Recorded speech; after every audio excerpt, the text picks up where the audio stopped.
정보가 있는 시사 토크쇼 장윤선의 팟짱.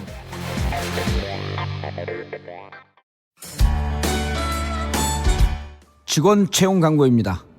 N블록셀이라고 하는 IT 회사인데요. 진보진영 팟캐스트에 후원도 팍팍하는 회사입니다. 전기 전자를 전공한 악사기 소지자 1명, 일반직 2명, 총 3명을 모집합니다. 주위 분들에게 많이 알려주시기 바라고요. 똘끼 충만한 좌빨 중에서 자신의 잘못을 인정하고 사과할 줄 알고 사돈이 땅을 사도 배가 아프지 않은 사람, 이건 정봉주밖에 없다. 이런 사람이라면 웰컴입니다. 전화 070-4177-6316 070-4177-6316 많이 지원해 주시기 바랍니다.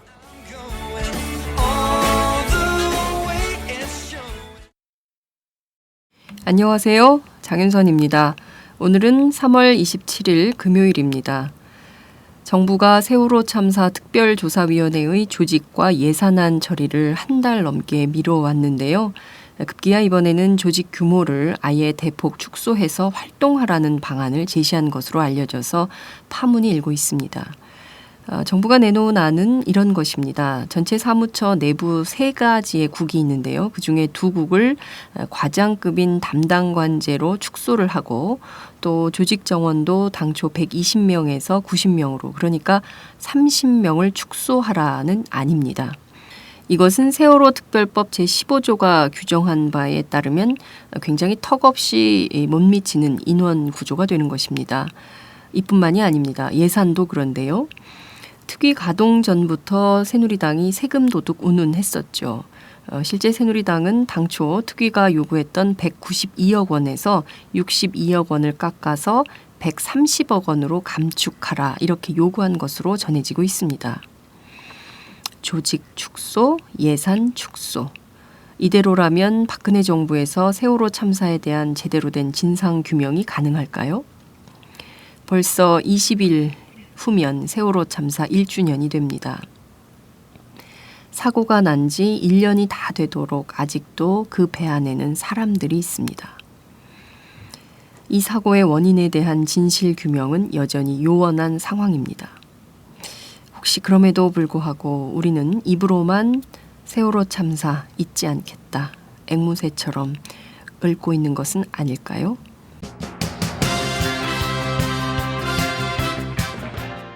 오늘 팟짱 박정호의 뉴스장으로 문을 엽니다. 조희연 서울교육감이 최근 오디세이 학교를 열겠다고 발표했는데요. 어떤 학교일까요? 우리 아이들이 지금보다 더 행복하게 공부할 수 있는 길이 열리게 될까요?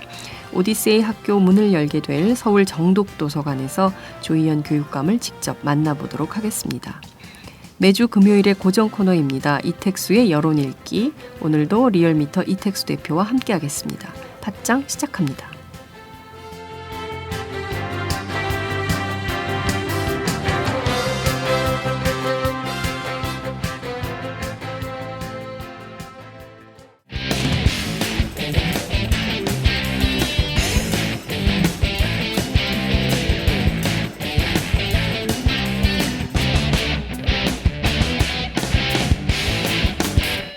박정호의 뉴스장.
어제 공직자윤리위원회가 고위공직자 등의 2015년 재산 현황을 공개했습니다.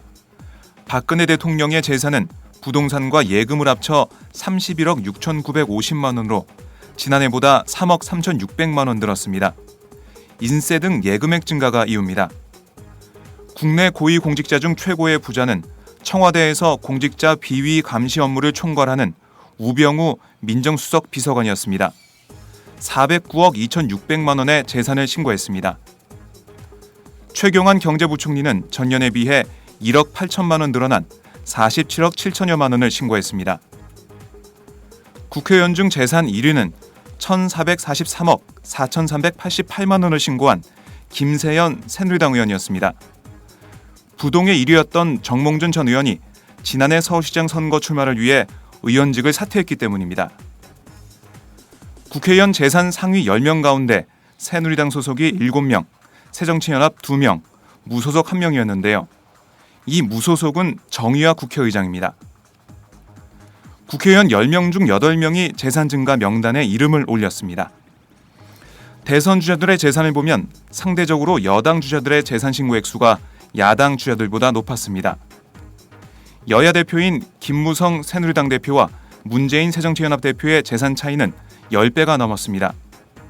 김 대표는 지난해보다 1,186만 원 증가한 137억 5,600만 원을 신고했고 문 대표는 지난해보다 5천만 원 증가한 13억 원을 신고했습니다. 김 대표는 배우자를 포함한 예금액만 101억 원에 이르러 눈길을 끌었습니다. 안철수 새정치연합 의원은 자신 소유의 안랩 주식을 지난해 공익재단인 동그라미 재단의 절반 가까이 기부해 재산이 반토막 났지만 여전히 신고 재산이 787억 4,900만 원으로 의원들 중 재산 순위 2위를 차지했습니다. 그러나 안 의원을 제외하면 야당 대선 주자들이 상대적으로 여당 주자들보다 재산이 훨씬 적었습니다. 박원순 서울시장의 재산은 1년 전보다 107만 원 늘었지만 올해도 마이너스 6억 8,493만 원으로 지난해에 이어 여전히 광역단체장 가운데 꼴찌를 기록했습니다. 한겨레는 행정, 입법, 사법부를 통틀어 우리나라 고위공직자의 절반이 상위 5% 자산가인 것으로 나타났다고 분석했습니다. 3%대 저성장 기조가 수년간 이어지면서 체감 경기가 살아나지 않는 상황에서도 고위공직자의 69%인 1,583명의 재산은 늘었습니다. 고위공직자들의 소득 상위 계층 집중 현상과 불황무풍지대란 사실이 이번에 다시 한번 확인된 건데요. 고위공직자들이 어려운 민생 경제로 고통받는 국민들의 심정을 잘 헤아릴 수 있을지 모르겠습니다. 노사정 협의회에서 재계 입장을 대변하는 한국경영자총협회가 대기업 정규직 노동자 임금을 동결해 청년 실업 해소 등을 위한 재원으로 쓰자고 주장했습니다.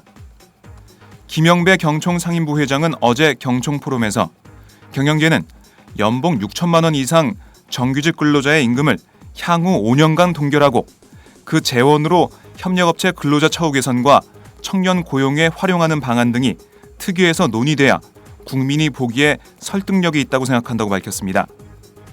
김 부회장은 또 업무에 부적합한 근로자에 대한 근로계약 해지 등을 통해 기업의 인력 활용에 숨통을 트이게 할 수 있는 방안 등도 검토해야 한다고 덧붙였습니다. 정말 기업 위주의 발상인데요. 돈을 계속 쌓아두면서 노동자들의 희생만 요구하는 기업의 주장이 설득력이 있을지 의문입니다. 정부가 아시아인프라투자은행 AIIB의 창립 회원국으로 참여하기로 공식 결정했습니다. 이 은행이 이끌 아시아 지역 인프라 건설 사업에 참여해 우리 기업들이 얻을 수 있는 상당한 경제적 이익을 고려한 것으로 풀이됩니다. 정부와 업계에 따르면 이 은행은 건설, 전력, 통신 분야 등에 걸쳐 우리 기업의 아시아 지역 개발 사업에 큰 기회를 제공할 것으로 보입니다.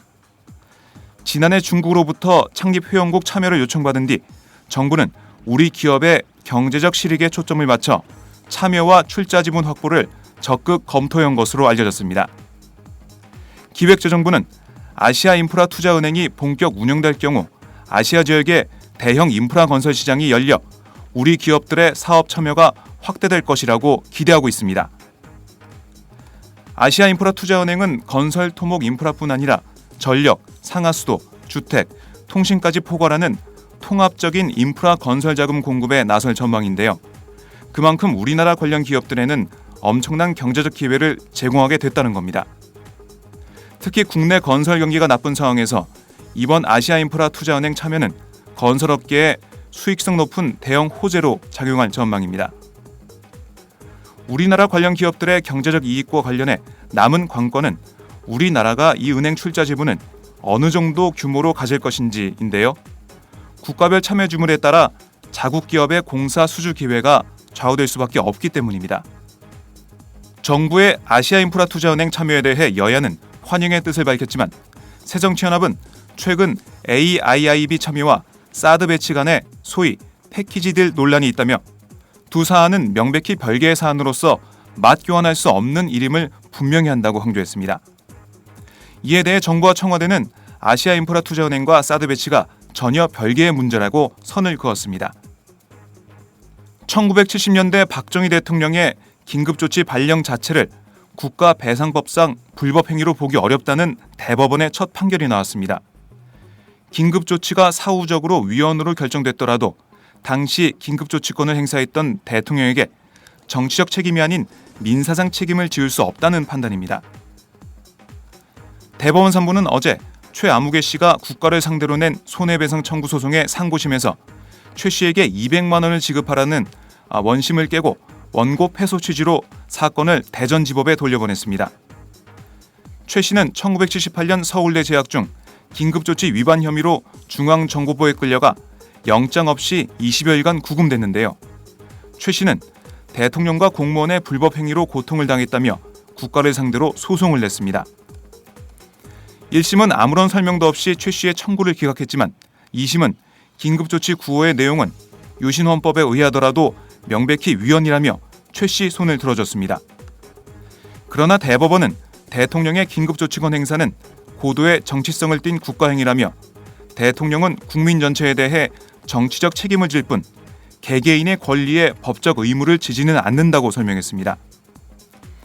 민주사회를 위한 변호사 모임은 판결이 나온 직후 논평을 통해 대법원 일개 소부에서 종전 전원합의체 판결 및 헌재 결정을 뒤집은 채 성공한 쿠데타를 처벌할 수 없다고 선언한 것이라며 이번 판결은 유신헌법 및 긴급조치를 정당화하고 옹호하는 고도의 정치적 판결이라고 평가했습니다. 대법원이 독재에 면죄부를 줬다는 비판이 계속될 것으로 보입니다. 일주일 앞으로 다가온 무상급식 중단 사태에 화난 경남 지역 학부모들이 자녀 등교 거부, 도시락 싸가기, 급식비 납부 거부, 촛불 집회 등 다양한 저항을 벌이기 시작했습니다. 경남 하동군 쌍계초등학교 학부모들은 오늘 자녀들을 학교에 보내지 않습니다. 대신 오늘 오전 10시 학교 앞 주차장에서 무상급식 중단 항의 집회를 열고 자녀들과 함께 거리 행진을 벌인 뒤 학교 인근 냇가에서 도시락으로 점심 식사를 하고 야외 수업을 할 계획입니다. 경남 양산 지역 60여 개 학교 1,800여 명의 학부모들이 가입해 있는 네이버 밴드 무상급식 지키기 집중행동 회원들은 어제 저녁 양산문화예술회관 소강당에서 무상급식 지키기 결의대회 엄마들이 뿔났다를 열었습니다.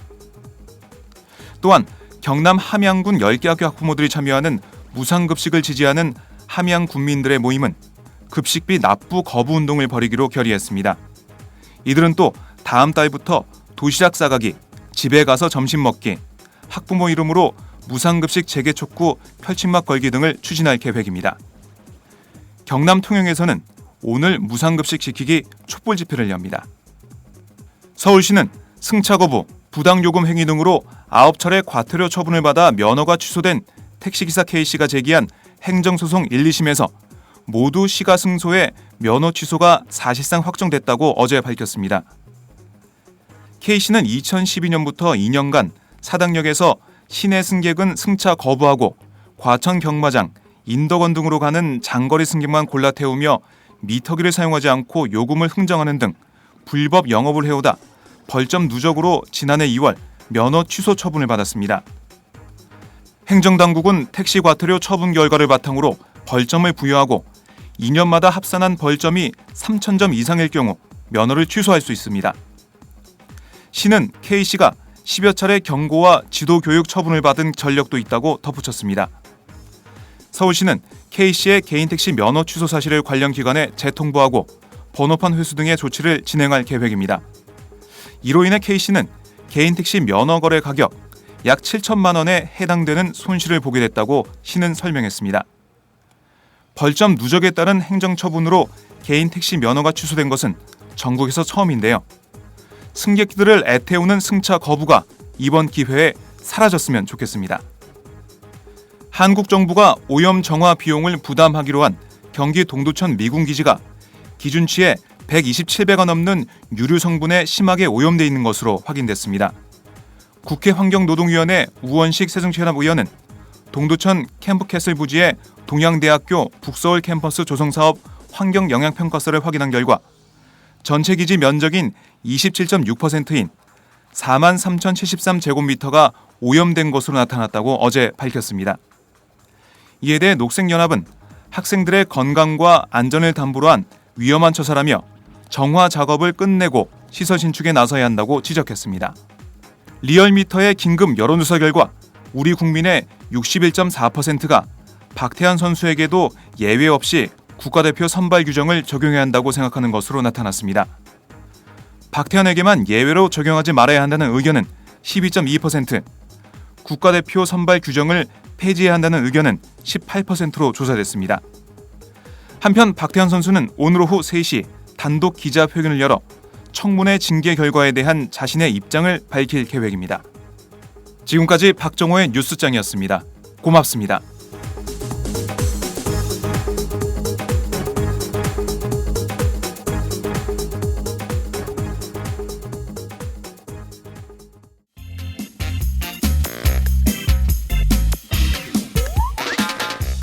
매일 정오 여러분의 점심시간 맛있게 씹어드실 뉴스를 보내드리는 장윤선의 팟짱. 매일나 신선한 뉴스를 맛보고 싶으시다고요? 보수 언론이 대충 훑고 지나간 뉴스 그 이면의 진실을 알고 싶으시다고요? 그렇다면 여러분의 곁에 장윤선의 팟짱이 있습니다. 좋아요와 구독하기로 응원해주세요. 포털사이트 검색창에서 장윤선의 팟짱을 치거나 모바일 앱스토어에서 팟빵 클릭 후 장윤선의 팟짱을 들러주세요. 요거 재밌네 할 때는 과감하게 좋아요를 눌러주세요. 여러분의 꼼꼼한 사랑이 팟짱을 키웁니다. 장윤선의 팟짱, 애청자 여러분, 좋아요와 구독하기 꼭 부탁드립니다.